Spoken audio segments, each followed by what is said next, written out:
Alors, chers camarades des peuples d'Afrique, peuple de Côte d'Ivoire, citoyens du monde, mes chers frères et sœurs, soyez salués en vos rangs, grades et qualités, chers camarades. Je vais vous demander de partager au maximum cette vidéo. Elle est très importante. Il y a beaucoup d'informations à partager aujourd'hui, 2 septembre 2024. Il y a beaucoup d'informations à partager, chers camarades peu d'Afrique. En Côte d'Ivoire, dans l'AES bien entendu, en France, au niveau géopolitique, surtout au Congo. Congo, de Tshisekedi va tomber. Tshisekedi va tomber. C'est-à-dire que le pouvoir qui ne va pas aller loin, là, quand tu vois, tu connais. Mais je suis, chers camarades peu d'Afrique, je suis stomaqué. Je dirais, je suis sonné par les images qui nous parviennent, je dirais, de la prison de Makala.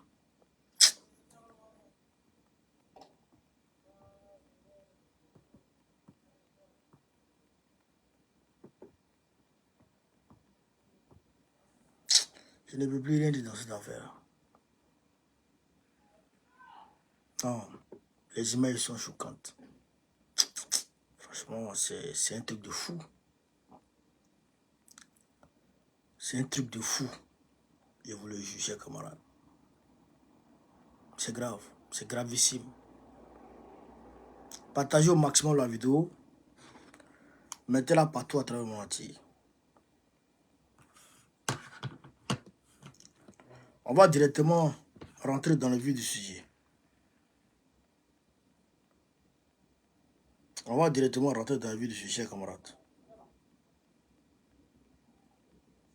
Mon cœur est trop gâté au nom de Dieu. Tshisekedi, c'est un barbier au nom de Dieu. Tshisekedi, c'est un enfant de cabri. Et... non. Non, Tshisekedi, c'est pas un homme. C'est un enfoiré.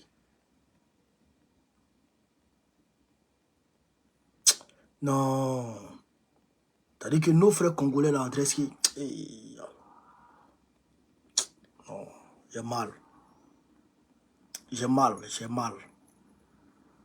mal.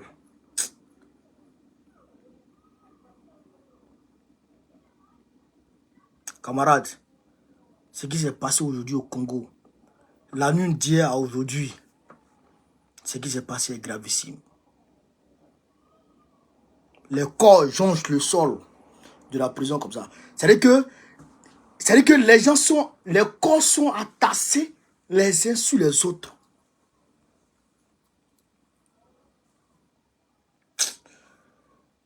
Non, c'est dangereux.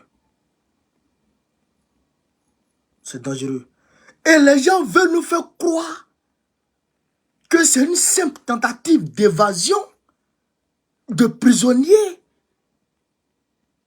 de simples prisonniers de la prison qui a occasionné ça. Mais les prisonniers eux-mêmes, ils ont donné leur témoignage. Les prisonniers eux-mêmes ont donné leur témoignage. Parce que c'est Jeune Afrique qui fait ces mensonges-là. Les prisonniers eux-mêmes ont donné leur témoignage. On va vous dire ici les témoignages des prisonniers de Makala. Non, c'est grave. C'est-à-dire que l'être humain n'a plus de valeur au Congo. L'être humain n'a plus de valeur. L'être humain n'est plus rien au Congo. C'est-à-dire que l'être humain ne compte plus. Chers camarades,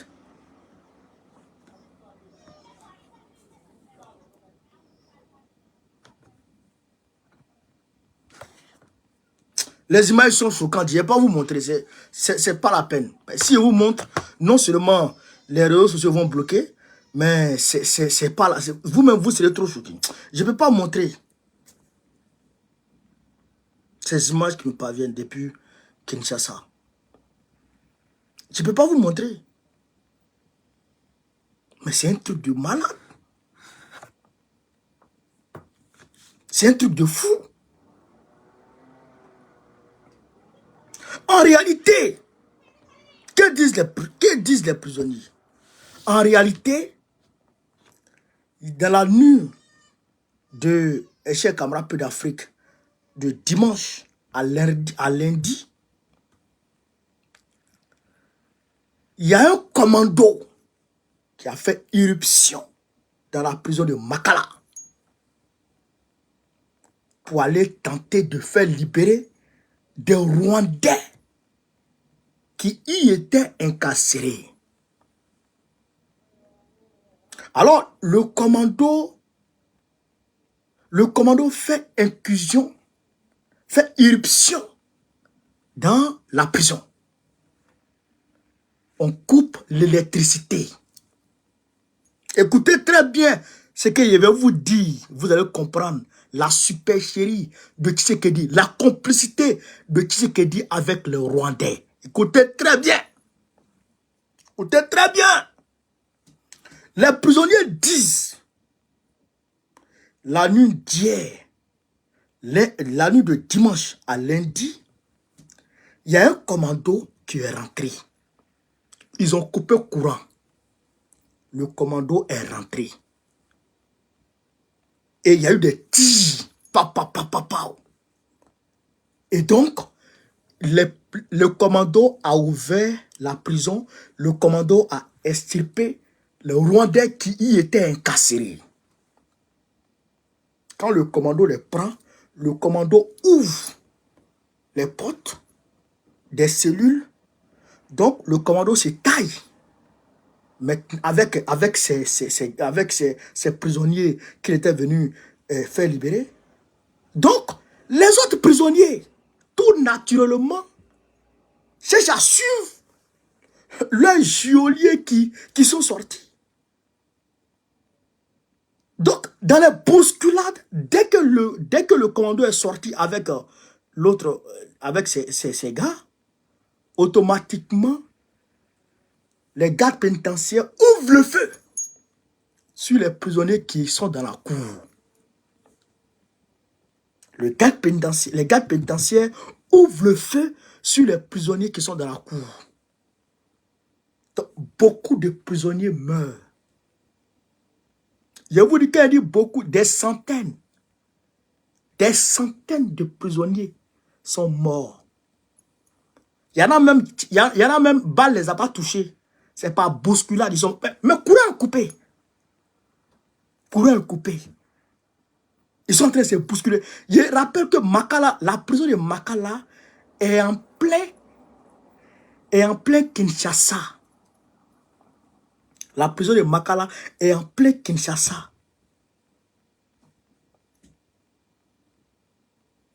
Comment est-ce que un commando vient et puis on éteint la lumière, le commando rentre? Jusqu'à présent, il n'y a pas de déclaration officielle de Tshisekedi sur ça.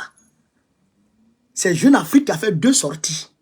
Mais quand on lit les torchons de Jeune Afrique, ça veut dire que Jeune Afrique est avec Tshisekedi. Oui, Tshisekedi a donné 800 000 €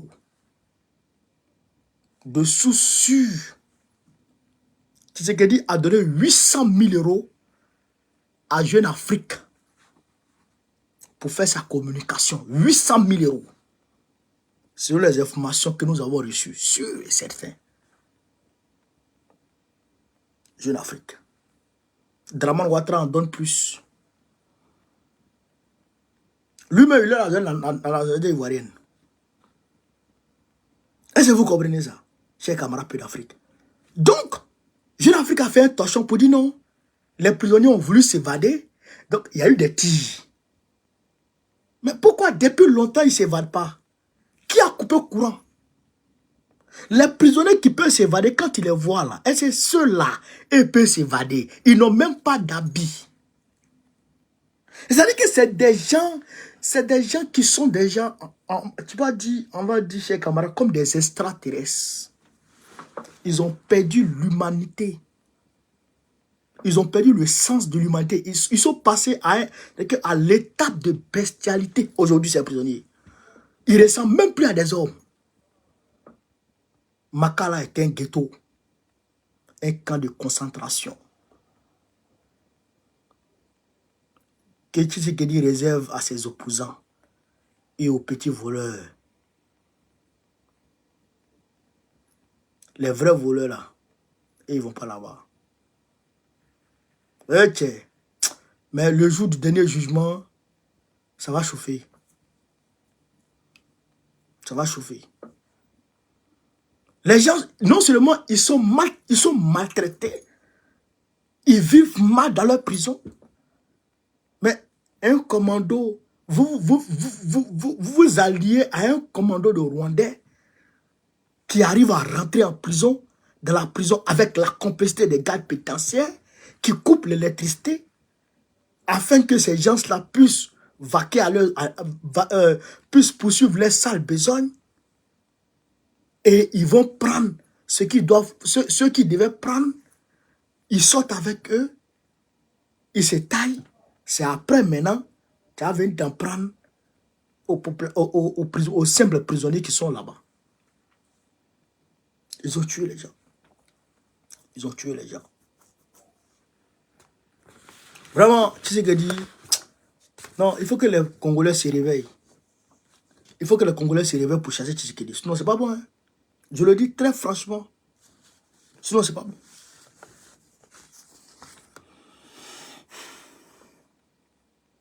Alors, chers camarades d'Afrique, qu'est-ce qui se passe donc à Abobo Baoulé? À Abobo Baoulé, il y a un chef qui est contesté là-bas, mais je vois les va-et-vient de la police et les forces de l'ordre. Donc, l'information n'est pas encore tellement claire. Donc, je souhaite ici, s'il y a quelqu'un, ou bien si vous connaissez quelqu'un qui est de la génération Tchagba d'Abo Baoulé, eh bien que la personne rentre en contact avec moi pour me donner de plus amples informations pour qu'il puisse, je dirais, éclairer la lanterne de mes abonnés ici par rapport à ce qui se passe là-bas, à Abo Baoulé. Ce n'est pas clair. Il y a un chef qui est contesté, mais le gouvernement Ouattara veut toujours imposer ce chef-là. Le gouvernement Ouattara veut toujours imposer ce chef. On n'est pas d'accord. Mais de toute façon, j'attends de plus amples informations pour éclairer la lanterne des Ivoiriens et des Ivoiriennes. Alors, chers camarades d'Afrique, aujourd'hui, lundi 2 septembre, on m'a alerté aux environs de 12h30 pour dire qu'il y a un problème au niveau de Tinzaouaten. Les deux aviations se faisaient face, ont failli se rentrer là-dedans aujourd'hui. Chers camarades, ce que je vous dis, c'est que on a échappé au pire. On avait pu éviter le pire. On a pu éviter le pire, mes chers frères et sœurs. On va dire ici, après la menace verbale, l'Algérie s'est lancée dans la dissuasion opérationnelle à l'égard des autorités maliennes. Un chasseur Sukhoi 30 de l'armée de l'air algérienne a décollé le 27 août au matin à la base de Tamaracet après avoir détecté une menace à la frontière du Mali. L'appareil a lancé des signaux d'avertissement à l'intention d'un drone turc TB2 qui survolait la zone. L'incitant à battre en retraite. Ça, c'était le 27. Aujourd'hui, où je vous parle, parce que les TB2, camarades, mettez les cœurs, tapotez, donnez les cadeaux, on va avancer. Et ouvrez bien vos oreilles. Parce que ce que je vous dis là, c'est dangereux. Qu'est-ce qui se passe? L'AES a créé ce qu'on appelle une réclusion aérienne. C'est-à-dire que il y a un espace, l'espace aérien au-dessus de Tezawaten est bouclé par les TB2, les drones. C'est-à-dire que l'espace est bouclé. Vous comprenez ça? Tu ne peux pas rentrer. Comment tu ne peux pas rentrer? Donc les frappes succèdent aux frappes. Même aujourd'hui, Saïd Daniel, le propagandiste des terroristes, comment on appelle ça, a reconnu sur TV5. Sur le média là-bas. Qu'est-ce qui se passe? Les drones TB2 de Burkina Faso, plus les Sukhoi du Mali, le Mali aussi a des TB2, ont bouclé la zone. Chaque mouvement terroriste est ciblé et traité avec efficacité. Depuis leur attaque en mi-août, frère, c'est l'enfer qui est au-dessus de Tezawaten. Vous vous rappelez que l'ambassadeur algérien aux Nations Unies a dénoncé l'attaque, les frappes sur une vingtaine de personnes, de terreau au terreau. Vous vous rappelez? Parce qu'en réalité, ils n'arrivent plus à se mouvoir. En réalité, ils n'arrivent plus à faire leurs activités. L'armée de l'AES a bouclé la zone. Et l'Algérie elle-même, qui avait pris le relais du soutien en renseignement des terreaux, n'arrive plus à informer, à renseigner ces terreaux parce qu'il y a des brouilleurs. L'AES a des brouilleurs. Donc, même quand l'Algérie fait monter des drones ou des Sukhoi pour tenter d'espionner, les TB2 montent pour aller le trouver là-bas. Frère, donc agacé, embêté, l'Algérie fait survoler des vecteurs aériens pour aller tenter de dissuader les drones et les vecteurs aériens de l'AES pour tenter de les faire descendre ou tenter de faire ceci, de faire cela. Selon elle, l'Algérie, les vecteurs aériens de l'AES auraient violé son espace. Mais en réalité, l'espace n'a pas été violé. L'espace n'a pas été violé. L'Algérie veut tout simplement embêter. L'Algérie veut tout simplement rentrer en guerre. L'Algérie veut tout simplement avoir une partie de territoire du Mali. L'Algérie veut tout simplement prendre la place, jouer le rôle des Occidentaux qui étaient là. Parce qu'il ne faut pas se leurrer. Le gars là, Tebboune là, il prend l'argent avec les Occidentaux pour héberger les terreaux. Pas plus tard qu'hier, je vous ai dit que les terreaux, non pas, bon, les rebelles du Niger,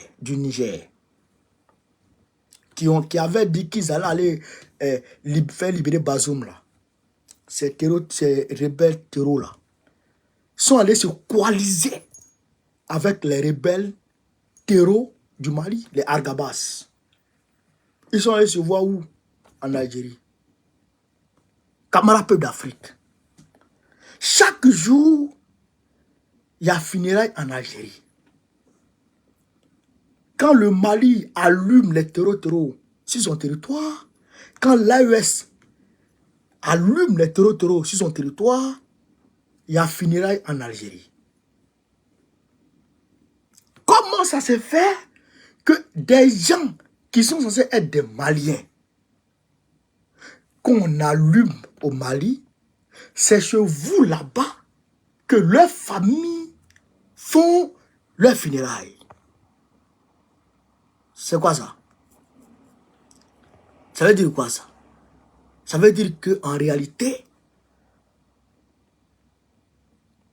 c'est l'Algérie qui abrite, qui héberge ces territoires-là. L'Algérie qui héberge ces territoires-là. Est-ce que vous comprenez ça? Même malgré la mise en garde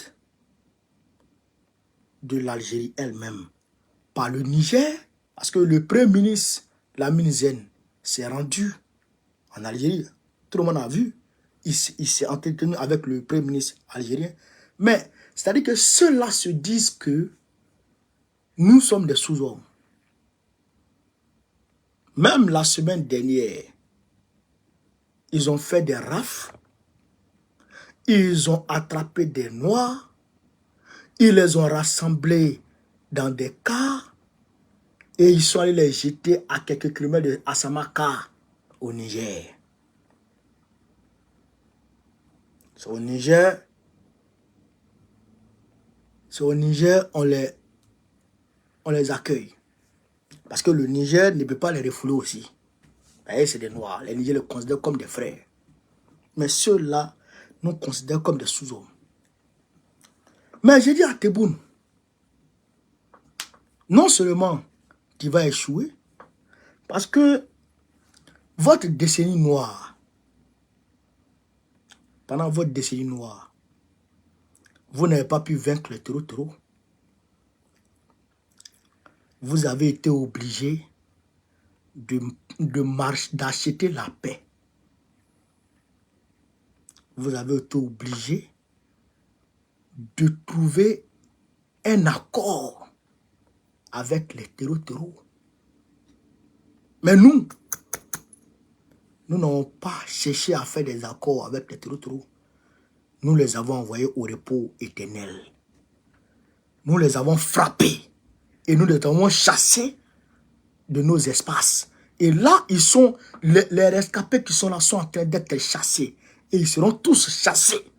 Et quand ils seront véritablement acculés, qui ne pourront plus mener d'activités dans l'espace AES, eh bien, ils iront chez vous pour aller vous endeuiller là-bas. Parce qu'aujourd'hui, il faut le dire, il faut le reconnaître, l'AES est blindé. Et l'AES continue d'être blindé. Chers camarades de l'Afrique, je vais vous montrer ici Assimi Goïta en Russie.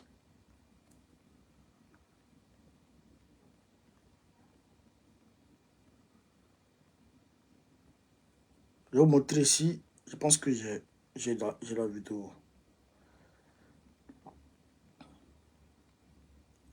Attendez.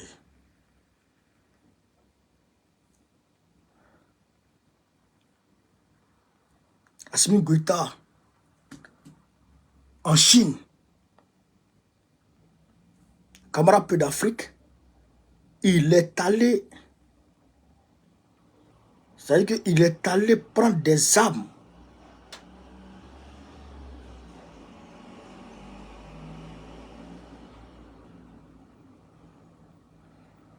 Partagez la vidéo, hein. Partagez la vidéo. Je suis en train de chercher les images. Je suis en train de chercher. Voilà.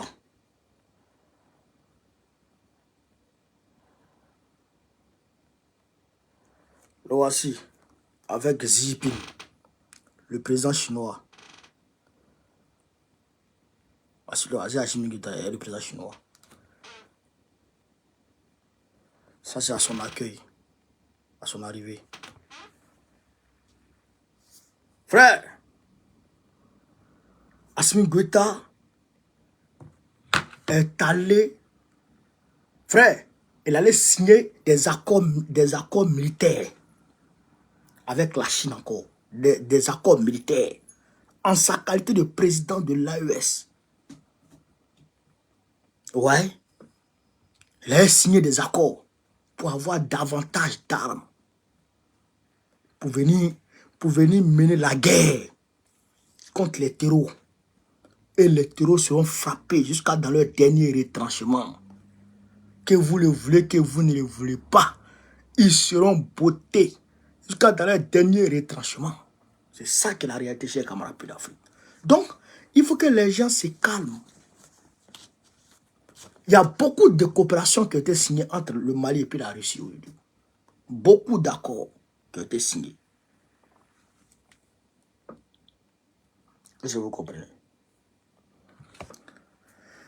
Et puis, les présidents Assimi Goïta et le président Tchani ont envoyé leurs homologues, ont envoyé 2 délégations au Burkina Faso. Oui.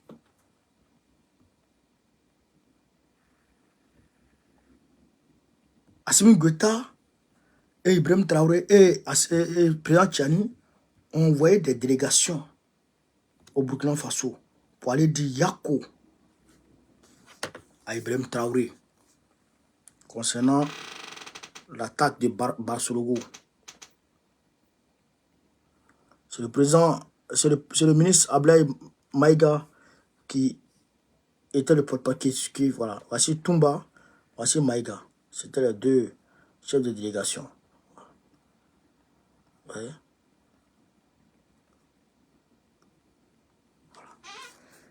C'est même pas...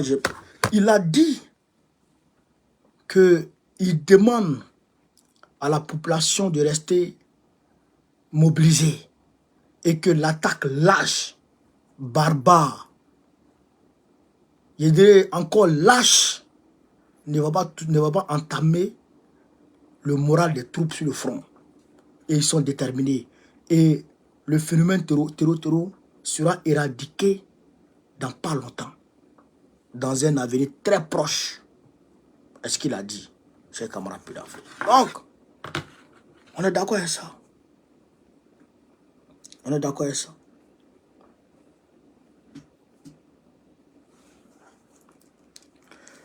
Petit Denis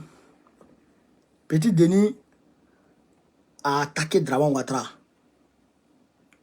dans son concert du samedi là. Un artiste très célèbre, un artiste zougloman très célèbre. Vous le connaissez, les Ivoiriens le connaissent, tout le monde le connaît, Petit Denis. Il a allumé Draman. Il dit les Ivoiriens ont faim.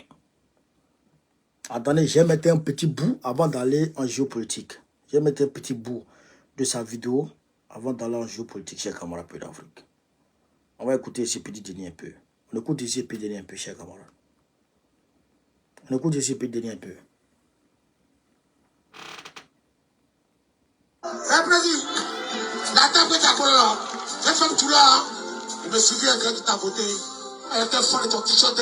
Président, actuellement la table est polo. Elle t'a pris. Ça vous dit, la politique vise tout le monde. Camarades peuple d'Afrique. Donc, vous avez entendu? Il dit, la table que Draman Ouattara a cassée là, les budgets de Draman Ouattara, la table qu'ils ont cassée là, c'était pour une femme Djoula. La femme Djoula là, elle a voté Ouattara. Et puis, le t-shirt de Ouattara là, elle aimait ça beaucoup. Pour dire à Ouattara que... Et puis, il dit que pour dire que la politique là, ça vise tout le monde. Pour dire à Ouattara qu'en réalité, tu as trahi le peuple qui t'a élu. C'est ce que Petit Denis veut dire. Ouais. En plein concert, il a dit ça. Donc, ça veut dire que les choses sont en train de... Les langues sont en train de... comment on appelle ça? Les langues se délient. Pour ceux qui veulent écouter la vidéo comment on appelle ça? Entière, vous pouvez aller sur ma page. Toutes mes pages. Sur toutes mes pages. Bah, on connaît capitaine, tout ça. Vous pouvez aller, et puis YouTube, TikTok, vous pouvez aller voir partout. Vous allez voir que le gars, il a parlé fort. Voilà. Donc, chers camarades de l'Afrique, on va très rapidement s'envoler pour la géopolitique. Voilà. Non, franchement, mon cœur est gâté. Hein. Les images que j'ai vues là, mon cœur est gâté. Hein. Non, franchement, mon cœur est gâté à cause de Tshisekedi. Mais quand même, on va se débrouiller pour gérer ça. On va se débrouiller. Partagez la vidéo, partagez la vidéo. Alors, chers camarades d'Afrique, Macron est sur le point d'être destitué par les Français. Les Français veulent destituer le Waworo. Ils ont lancé une pétition qui a déjà enregistré près de 200 000 signataires. Vous voyez ça ici.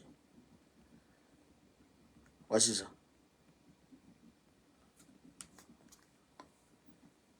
Voici ça. Macron destitution. Vous voyez pas bien. Vous voyez pas bien à cause de, voilà. C'est Macron destitution qui est écrit. Ils veulent destituer Macron, signer la pétition. La pétition a enregistré 161 500 sur 200 000. Les députés attendent ça pour aller déposer ça à l'Assemblée nationale pour tenter de destituer Macron. Ça fait aujourd'hui 49 jours. Ah, là, on est déjà rentré, on est déjà le 3. Ça fait maintenant 50 jours que la France n'a pas de gouvernement. Et Macron ne veut pas, il n'arrive pas à nommer un ministre.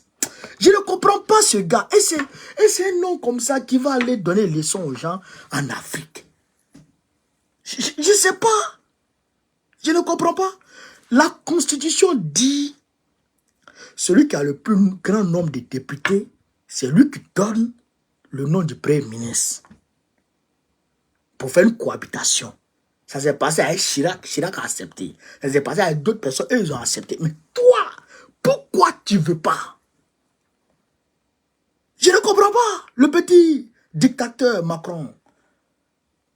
Le petit putschiste Macron. Je ne comprends pas. Et là, il va prendre... Hier, j'ai vu dans les journaux, les médias étaient en train de faire leur fanfaronnage concernant un Waworo qui était ancien ministre de François Hollande. Mais nous, on ne veut pas de lui. Nous, on ne veut pas de lui. Et les Français ne veulent pas de ce Waworo. Et là, le Front populaire, qu'est-ce qu'ils disent? Ils disent, si Macron a pris ce gars, ils vont déposer motion de censure, ils vont le censurer. Et le gars va tomber.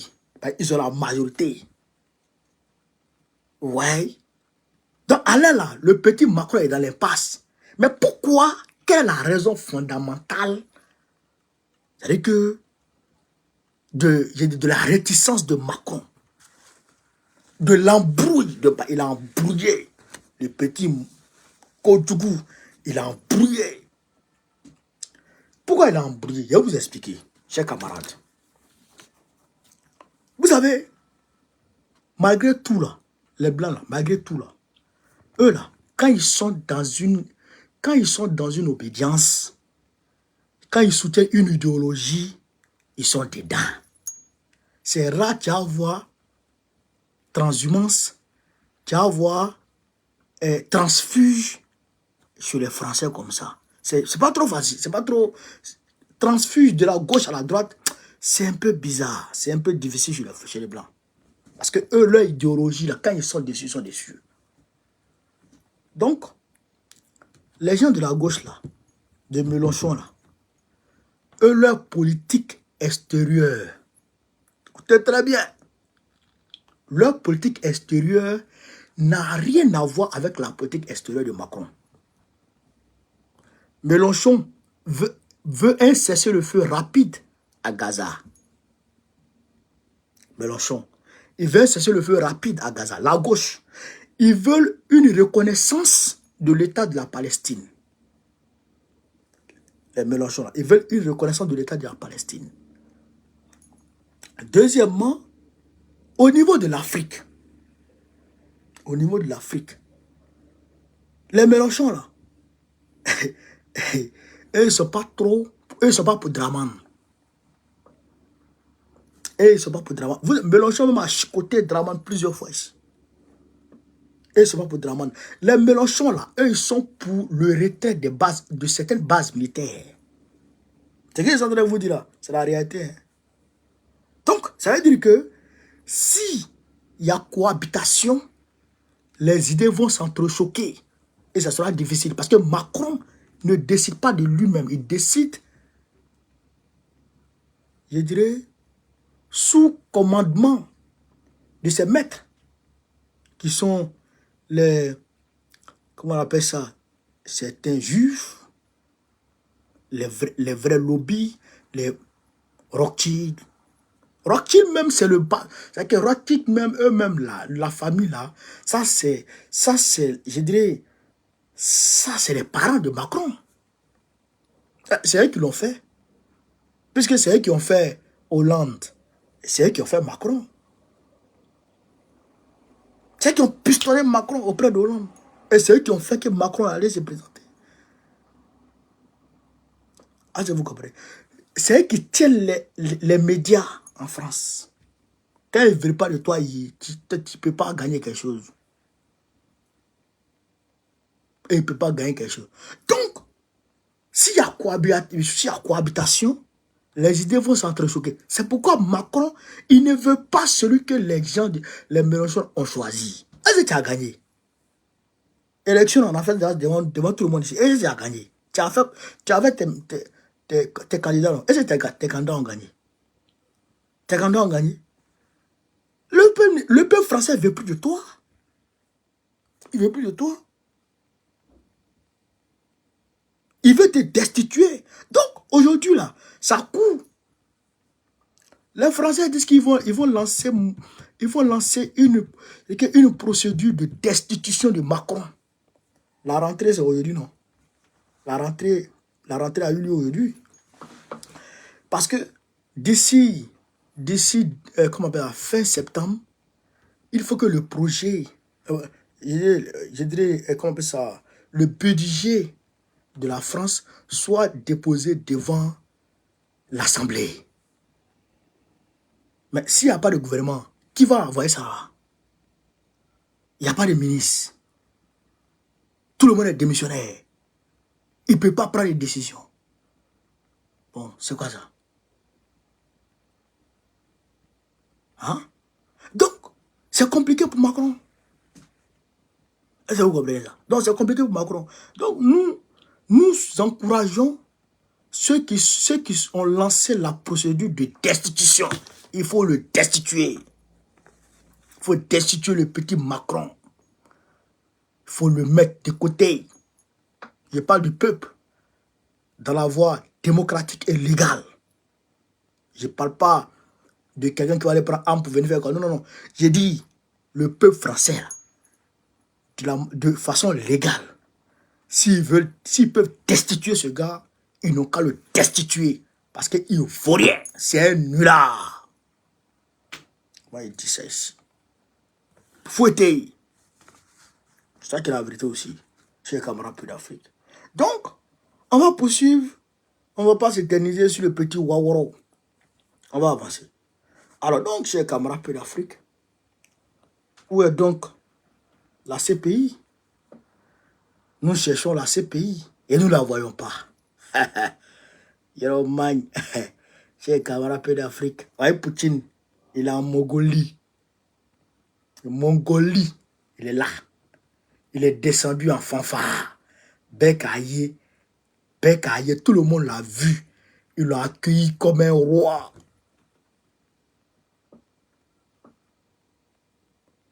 La Mongolie est membre, signataire et même a ratifié le traité de Rome. Donc le mandat d'arrêt de la CPI là, normalement, la Mongolie devrait mettre ça en application. La Mongolie devrait pouvoir arrêter Poutine. La Mongolie, c'est que comment ils appellent, comment on les appelle là, les gens de la Mongolie là. C'est les Mongols, non? C'est la même chose là. Les gens là, eux, ils ont autre chose. Eux, ils ont autre chat à fouetter. Et ils ont leurs problèmes, et ils gèrent leurs problèmes. Qui leur donne, qui leur fournit l'électricité? Les gens de la Mongolie, là, petit pays, là, qui leur fournit l'électricité? C'est pas Poutine. C'est Poutine qui leur donne l'électricité. Qui leur fournit le carburant? C'est pas Poutine. Qui leur fournit le gaz? C'est pas Poutine. Et le pays là, c'est l'un des pays les plus froids au monde.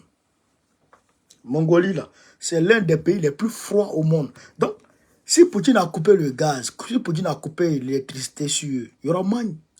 Donc, eux là, c'est ça. Hein? Même la nourriture. Comment faire pour, je dirais, euh,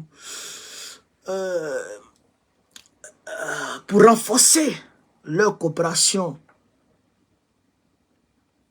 Pour renforcer leur coopération économique, militaire, je dirais, bilatérale avec Poutine. C'est ça qui est dans leur tête. Et les malheureux de la coupe internationale, ils s'en foutent d'eux.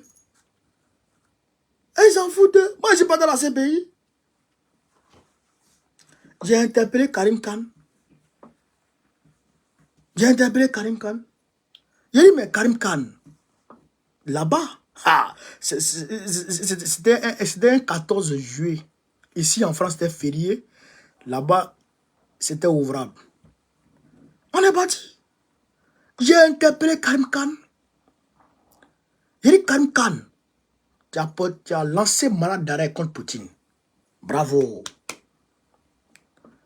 Malgré Satan 2 de Poutine, tu as lancé mandat d'arrêt. Malgré les ogives nucléaires de Poutine, tu as lancé mandat d'arrêt. Malgré l'arsenal militaire de Poutine, tu as lancé mandat d'arrêt. Malgré la puissance économique de la Russie, tu as lancé mandat d'arrêt. Malgré la puissance militaire, tu as lancé mandat d'arrêt. Mais Ouattara, où est passé le mandat d'arrêt contre Ouattara? Où est passé le mandat d'arrêt contre Ouattara? Parce qu'on nous disait qu'un président en exercice, on ne peut pas lancer un mandat d'arrêt contre lui. Mais Poutine, il n'est pas en exercice seulement. Hein? Il est en plein. Hein, j'ai camarade. Là même, Poutine venait de rafler encore les élections en Russie. Est-ce que vous comprenez ça? Donc, il dit, mais où est passé le mandat d'arrêt contre Ouattara? Et il n'a pas pu me répondre. Il n'a pas pu répondre. Parce qu'en réalité, la CPI, c'est un manchet, un instrument contre les Africains, les présidents africains. C'est pourquoi Gbagbo n'avait pas ratifié. Gbagbo savait que c'est un instrument de l'impérialiste. Mais c'est Ouattara et Sarkozy qui ont ratifié ça rapidement pour que Gbagbo puisse aller. Et Gbagbo allait les honir, les verser le visage par terre. Donc, c'est pas cette bêtise-là, ce machin-là, je ne sais pas, qui va emmerder Poutine. Quand ils ont voulu, Fatou Bensouda a voulu lancer mandat d'arrêt contre les djihadistes américains qui ont commis des exactions en Afghanistan. Qu'est-ce que l'administration Trump a dit? Ils ont dit que nous ne pouvons pas accepter qu'un tribunal bidon. C'est ce qu'ils ont dit. C'est ce que le gars il a dit. Le thème, ce qu'il a choisi. Nous ne pouvons pas rester là quand un tribunal bidon vient emmener nos gars. Et ils ont dit, eux-mêmes vont, s'ils doivent juger des gens, eux-mêmes vont juger les gars. Ils ont gelé les avoirs de tous les magistrats de la CPI qui devraient s'en charger de ce dossier. Geler tous les avoirs. Bloquer le passeport de Fatou Bensouda. Elle ne peut pas rentrer aux États-Unis. Donc c'est Poutine, c'est le grand Poutine que vous allez prendre. vous n'avez pas pu faire juger les djihadistes américains. C'est le grand Poutine. Vous allez prendre. On se fout de qui? On se fout de qui? Mais c'est contre nous les Africains, ils font ça. C'est contre nous les Africains, ils font ça. Mais tout ça, ça a fini. Parce que les vrais hommes de l'Afrique sont en train de sortir la tête un peu. Il y avait Touadéra, plus Assimi, plus Ibé, plus Tiani, un peu en avance. Un jour, nous allons demander un droit de veto aux Nations Unies. On va exiger et ça sera accepté. Parce que, regardez-moi les trucs comme ça. L'Angleterre a un droit de veto. La France a un droit de veto. Le plus grand continent au monde, le continent le plus riche au monde, n'a pas le droit de veto. Après le continent asiatique, le continent le plus peuplé au monde, n'a pas de droit de veto. Bon. Qu'est-ce qu'on dit? Qu'est-ce qu'on fait? Où on se positionne? Alors que deux petits pays sur le continent, je dirais sur le continent européen, trois pays sur le continent européen ont droit de veto. Un pays sur le continent asiatique et un autre sur le continent américain. Et nous, les Africains, le plus grand continent et le plus riche, nous n'avons pas le droit de veto. Ça, c'est une question qu'on doit régler. Mais ça, là, c'est quand on sera ensemble, là, quand on va s'unir, quand la confédération AES qui est là, va englober l'espace CEDEAO, c'est là qu'on va imposer, on va exiger nos droits de veto. Et ça va sortir, vous allez voir. Ou bien on dissout l'ONU et puis on crée une autre organisation avec un autre mode de fonctionnement, avec une charte, une autre charte. Voilà, c'est ça qui va se passer.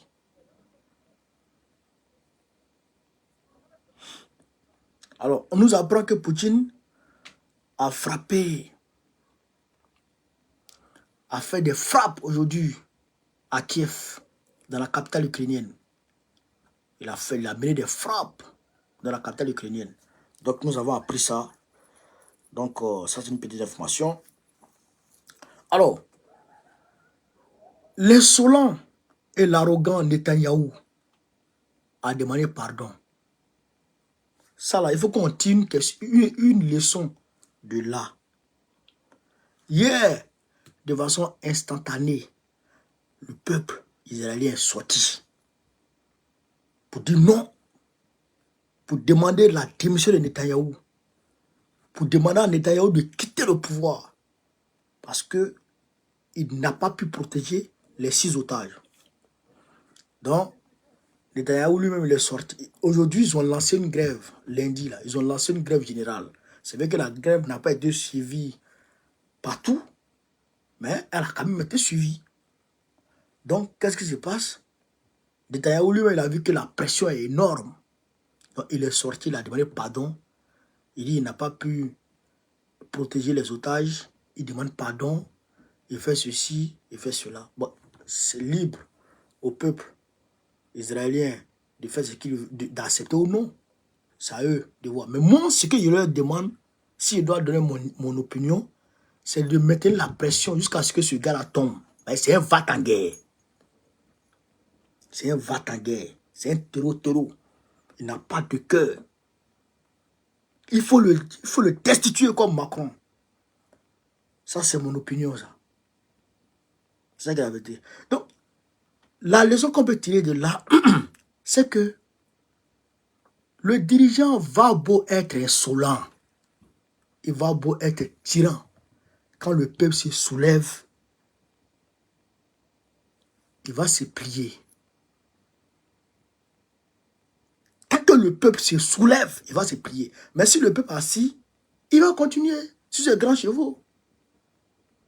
C'est ça. Et la preuve a été démontrée au niveau du Kenya. Ruto a failli tomber. Le peuple kenyan a failli mettre Ruto derrière. Il a eu peur. Il a demandé pardon. Il a demandé pardon. Mais quand on parle des Israéliens, il y en a qui veulent que ça soit tabou. Qui sont frileux. Je ne comprends pas les gens. Mais regardez un exemple, chers camarades. Regardez un exemple. Imaginez un instant, nous qui sommes en Afrique, nos frères qui sont dans les Caraïbes, certains d'entre eux viennent en Afrique pour venir s'accaparer peut-être de la Côte d'Ivoire, pour dire que leurs ancêtres sont partis de la Côte d'Ivoire, donc c'est leur pays. Et donc ils vont venir s'accaparer de la Côte d'Ivoire pour planter un drapeau. Vous allez accepter? Est-ce que vous allez accepter? Hein? Est-ce que vous allez accepter ça? Mais leurs ancêtres viennent d'Afrique. Les gens des Caraïbes, leurs ancêtres viennent d'Afrique. Oui, s'ils viennent pour dire, ils viennent s'accaparer de là. Bon, même, je prends un autre exemple. Les Libyens, là, les terroristes, les Agabas, en réalité, c'est des Libyens. Les Bazoum, là, c'est des Libyens. Bon, imaginez ça, les Bazoum, là, viennent pour dire qu'ils vont s'accaparer de notre pays et du Niger. C'est pas accepté ça. Mais il y a des Touaregs au Niger, non? C'est ça. On dit que oui, Dieu a dit à Moïse que voici la terre où tu dois partir. Que tu vas errer 40, les gens vont errer 40 ans sur la terre, après ils vont venir. Mais Moïse, de Moïse à 1940, de Moïse à 1945, c'est 40 ans? Est-ce que c'est 40 ans? De Moïse, de l'existence de Moïse, jusqu'en 1940. Ben, c'est en 1948 que cette guerre a commencé, réellement. Est-ce que c'est 40 ans? C'est des milliers d'années. Des milliers d'années. Des guerres se sont déroulées. L'invasion mongole. Les Mongols que vous voyez comme ça là, ils étaient puissants avant. Ils ont envahi la Chine. Ils ont envahi une partie du Japon. Non, ils n'ont pas pu envahir une partie du Japon. Ils ont envahi une partie, au XIIIe siècle, ils ont envahi une partie de la Russie. C'est pourquoi ils sont entre la Chine et puis la Russie. Ils sont comme ça, entre la Chine et puis la Russie. Les Mongols que vous voyez comme ça là, étaient des guerriers. Ils ont envahi toute la péninsule arabique. Après, ils ont été repoussés à partir de l'Égypte. Il y a eu des guerres. Des peuples ont été décimés. Il y a eu beaucoup de choses. Et il y a eu beaucoup de conversions. Il y a eu beaucoup de conversions. Vous comprenez ça? Je prends un exemple. Les peuples, avant l'avènement de l'islam, les peuples qui étaient en Arabie, à la Mecque et dans les alentours de la Mecque, c'était des animistes. Les seuls religieux qui étaient là, c'était les juifs et les chrétiens, avant l'avènement de l'islam. Quand l'islam est arrivé, il y a beaucoup de juifs qui se sont convertis à l'islam. Beaucoup de chrétiens se sont convertis à l'islam. Donc eux là, ils n'ont pas les avoirs d'Israël aussi. C'est la question qu'ils posent. Bon, je prends un exemple. En Afrique là, avant l'arrivée de l'islam par le nord et l'arrivée de, comment on appelle ça, du christianisme par nos côtes, mais on était tous animistes, non? Hein? On était tous animistes, oui ou non? On était tous animistes. Maintenant, si on était tous animistes et que les gens sont venus, ils nous ont inculqué leur religion, que je respecte. Moi, je suis musulman. Mais imaginez un instant que nos frères kémites viennent pour dire non, les terres là, c'est pour les kémites, c'est pour les animistes, ce n'est pas pour les musulmans, ce n'est pas pour les chrétiens. Parce que les chrétiens sont de l'Occident, les musulmans sont de l'Arabie. Donc les terres là, c'est pour eux. On fait comment? On fait comment? On se bat, non? C'est la même chose que les gens de la Palestine là subissent. Tu vas voir que ils étaient tous ensemble. Je dis peut-être, hein, ils étaient tous ensemble. Et quand l'islam est venu, beaucoup sont convertis à l'islam. Donc, ils sont devenus des musulmans. Et il y a une minorité qui est restée, qui était juive. Parce que les juifs étaient là. Hein, avant que les gens là viennent de l'Europe. Là. Les juifs étaient là-bas. Hein, ils vivaient en parfaite harmonie. Donc, quand on parle du débat, quand on aborde le débat d'Israël, ne soyez pas dans une forme d'aliénation, je dirais moutonnière. Il ne veut même pas qu'on touche à ça. C'est quoi ça? Est-ce que les gens même connaissent Baron connaît même?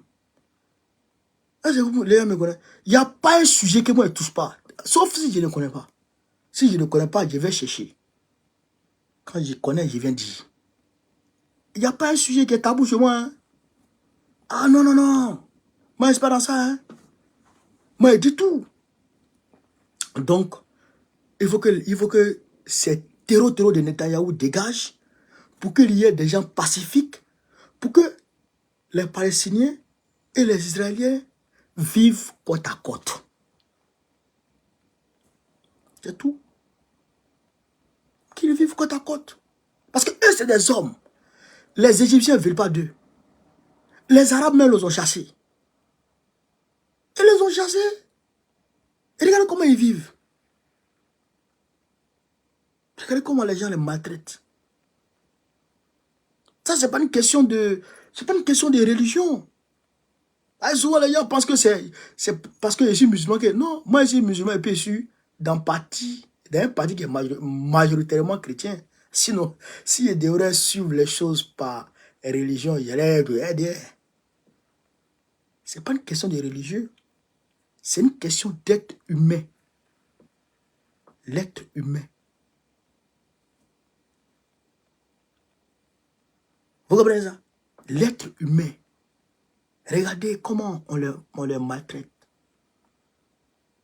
On dit, eux-mêmes, Netanyahou lui-même dit, allez-y là-bas. Ils vont là-bas, ils viennent les bombarder. Faire comme ça. C'est pas normal. Yasser Arafat, je répète toujours, Yasser Arafat et Isaac Rabin. Yasser Arafat, Isaac Rabin. Si vous voulez, tapez sur Internet. Yasser Arafat et Isaac Rabin sont tombés d'accord pour vivre ensemble. Les amis de Netanyahou là, ils ont tué Isaac Rabin. Ils ont tué les gars.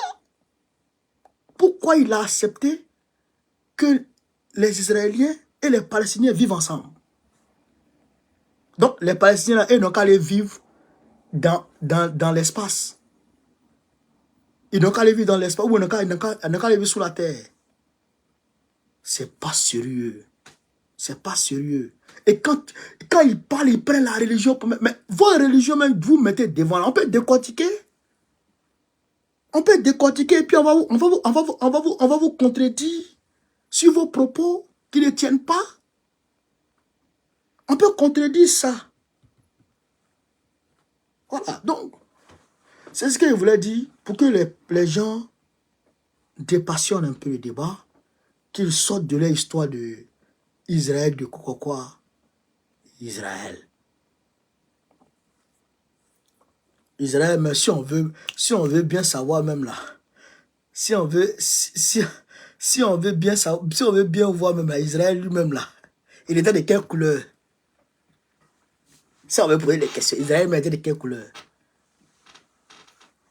Ça c'est une question. Parce que Israël n'a jamais été juif. Voilà.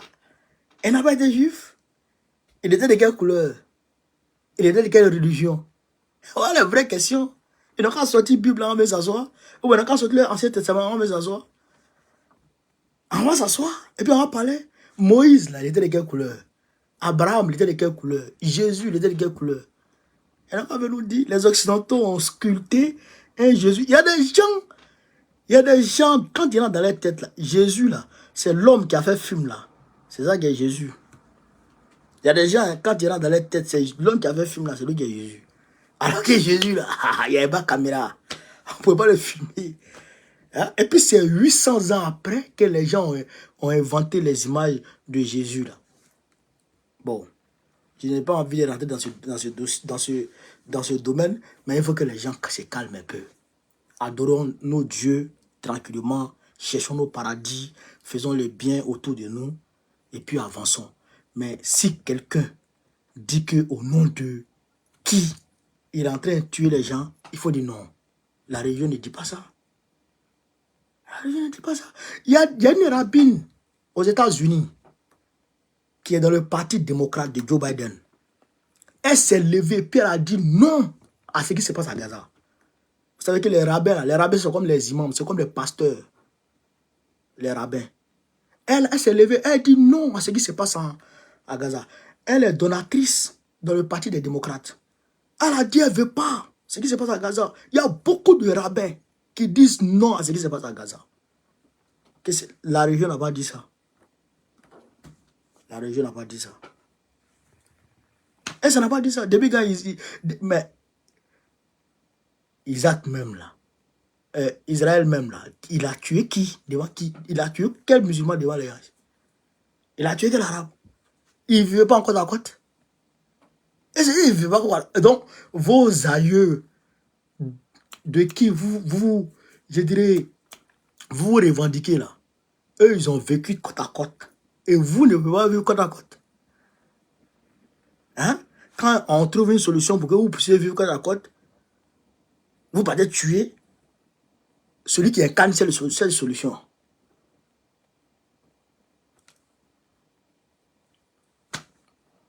Israël, là, c'est pour que les États-Unis aient un contrôle sur le Moyen-Orient. Pas plus, pas moins. C'est pour que les États-Unis aient un contrôle sur le Moyen-Orient. Même Bush l'a dit, quand il a attaqué Israël, quand il a attaqué l'Iran, et que les gens ont prouvé que la CIA avait dit que, avait dans son rapport, tapoté. La CIA avait dans son rapport dit qu'en réalité, il n'y avait pas de traces d'uranium là-bas. Parce qu'ils ont dit que c'est l'uranium du Niger qui est parti là-bas, alors que c'est la France qui exploitait à l'époque l'uranium du Niger, même aujourd'hui. Donc, si ce n'était pas la France, personne ne pouvait livrer l'uranium à Saddam Hussein. Mais quand ça a achevé sur Bush, qu'est-ce que Bush a dit pour se protéger?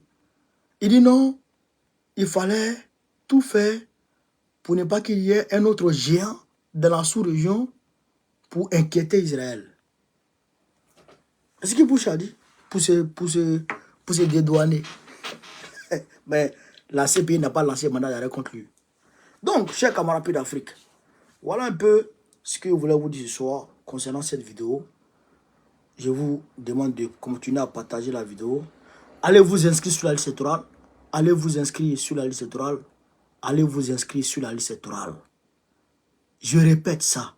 Allez vous inscrire. Allez vous inscrire. Le terrain.